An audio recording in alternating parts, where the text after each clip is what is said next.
Hello Gunners, welcome to another video. And my word, we have got a lot of stuff to talk about. From Madueke to Nwaneri to Rodrygo, there's a lot of good news in there and a lot of news which may concern a lot of Arsenal fans, but don't worry, I've got you all covered. But before I begin, if you are new here, please hit the subscribe and the like as well. It'd be greatly appreciated. But let's get straight into the video. Let's not waste any time. And firstly, we'll talk about the breaking news from David Ornstein. Noni Madueke agrees personal terms with Arsenal as they consider approaching the Chelsea winger. Arsenal have the right winger's green light and strong relations with Chelsea, but no club-to-club talks yet. Firm option to bolster on both wings.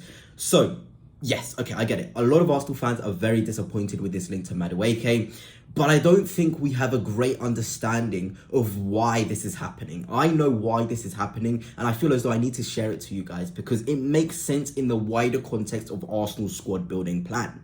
But before we get really on to Madueke, I want to also talk about this news, which Fabrizio Romano sort of brought out, that Chelsea have been showing interest in Nwaneri's situation, only in case a new deal won't be sealed with Arsenal. Nwaneri and Arsenal in talks over a new deal while player wants guaranteed game time, separate deal from Madueke, who agreed personal terms with Arsenal.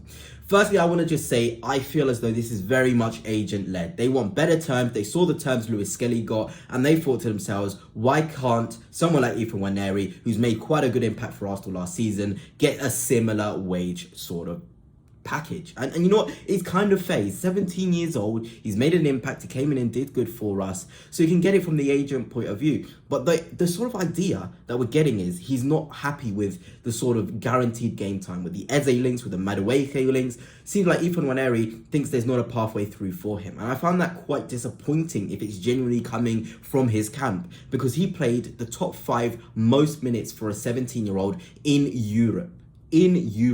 You know how incredible that is for a club like Arsenal to play that many minutes, all right? You can be disappointed, but disappointed with the fact that you aren't playing enough minutes, I think would be really, really poor, considering how much Arteta used him, how difficult it is to play in the Premier League with the pressure from the media. Arteta has to bed you in slowly. There was a time when Martinelli, every Arsenal fan wanted him to start week in, week out. Arteta said, okay, he's not ready yet. Then we had that beautiful season from Martinelli where he scored 15, 16 goals.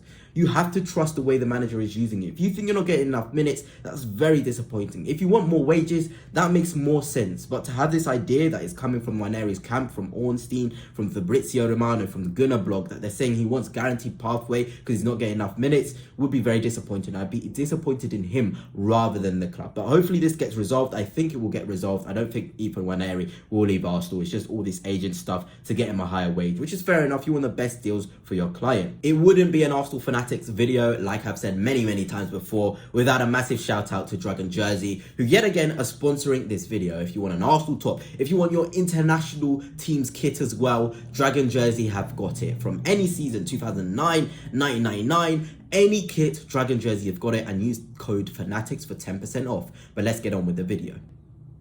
But let's talk about Madueke, and I feel like we need to take a deep breath. A genuine deep breath about it, because we've got to appreciate what Madueke has. He's an incredible carrier, very good transition threat, especially for those used to have knockout nights, defensive block killer. There's a specific cross which he's so good at, which we'll talk about in a bit, with his quality in-swing crosses, Saka-esque, his movement and runs in behind. Arsenal don't have many runners. Madueke can be that runner profile, and if we are looking at his F-Breath model, we can see it. Progressive carries in the top 1% in Europe. That goes to show how effective he is in transition. Successful take-ons as well, top 24% in there. There's some really good stuff. Shot total as well, top 7%. Madueke is a player who will take a high volume shots. So when you get to low blocks, you need a guy that's going to take responsibility, take shots on goal. Noni Madueke can be that player, and that's what I love about him. He's a great transition player and carrier of the ball. He can be an impactor in terms of taking shots. His quality of finish isn't great, but he's willing to take those shots on, which can unblock low blocks, mid blocks, defensive blocks. And that's what Arsenal certainly do and need.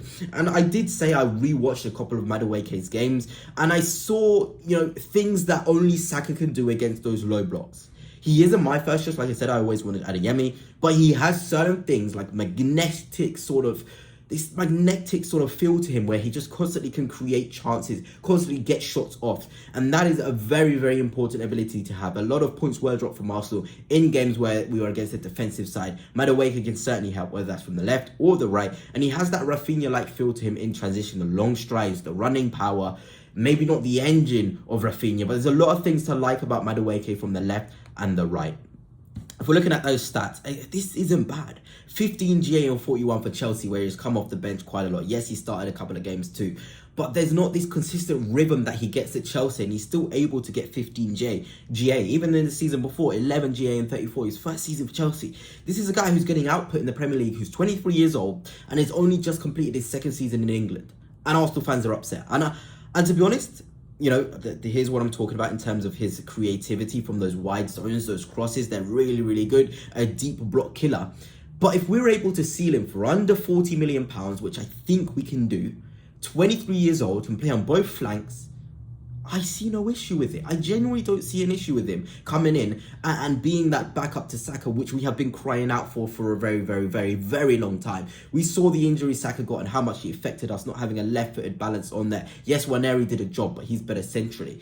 Madueke is probably top 3 best rotation options to come in for Bukayo Saka. And I'm talking about that in-swinging cross. Here is one example here. This is against Arsenal, us. You'll see it. This is the one, if you go on YouTube, you'll probably see the highlights. You can see it. This is the one which Fofana headed over. From this zone, Madueke has the accuracy to find someone making a deep run. And that is very, very good. Saka-esque, you know, from even deeper areas than Saka, Madueke can swing across in and be really, really effective. But the big news, the very, very big news is in terms of Rodrygo that's come out from hand of Ozil. He said intermediaries, I can't even pronounce that, with direct mandate from Saudi clubs have been told in no uncertain terms that Rodrygo's preference is to move to the Premier League with Arsenal, his absolute priority, in case a deal can be struck with Real Madrid. So Rodrygo wants to join Arsenal. We finally heard the confirmation. Rodrygo wants to join Arsenal. Madueke personal terms have been agreed. I don't see a problem with this. If Arsenal can get Madueke, Rodrygo, a centre forward and Eze, that's a 10 out of 10 window for the attacking sides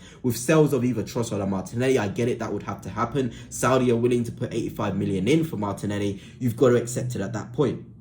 But the general consensus that Arsenal have failed this window when we haven't really even got going is poor from Arsenal fans. We need patience. Trust Berta. If Madueke comes in, we view it as the Saka backup / left wing rotation. If Rodrygo comes in, perfect. He can play left wing and right wing in the most sort of, you know, I don't know how to sort of put this, in the extreme circumstances. That's the word I'm looking for. He can play right wing. So you've got Rodrygo, one of Trossard or Martinelli, then Madueke, who can play left wing as well. I've got a greater sort of way of putting this here. Then you've also got on the right, Saka, Madueke, Nwaneri, Eze, Nwaneri. And this is what I also want to talk about. I'm sorry to say this, but the way Arsenal are building this squad is with the view that an Odegaard sale is going to happen next summer.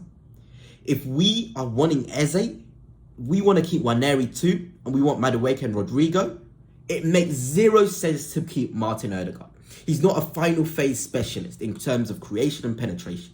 He's the best in the first and second phase, and we've got Zubimendi in, who's one of the best midfielders in Europe at progressing the ball in the first and second phases. There is no circumstance where Odegaard can fit in with 250 grand per week next season if we manage to get Eze in and keep Nwaneri. It's the sad truth, and Arsenal fans have got to accept this. Martin Odegaard, Arteta loves him, yes, but he also sees his limitations and his strengths. His strengths have now been overtaken by Zubimendi. You know, yes, Odegaard may have a stunning season and a season where he really shows, okay, I can be the main man, you don't need to sell me. If that's the case, great, keep him. But if he continues over the last 4 years, including his best season for Arsenal, then there is no reason to keep him. And we should be going into the next season, 26-27, with this as an attack. And my word, it is juicy. It is very juicy, even with a Jesus sale next summer, which will likely happen. This is juicy. This can be Arsenal. But anyway, that's it for now. Hope you've enjoyed. And on to next time. Peace.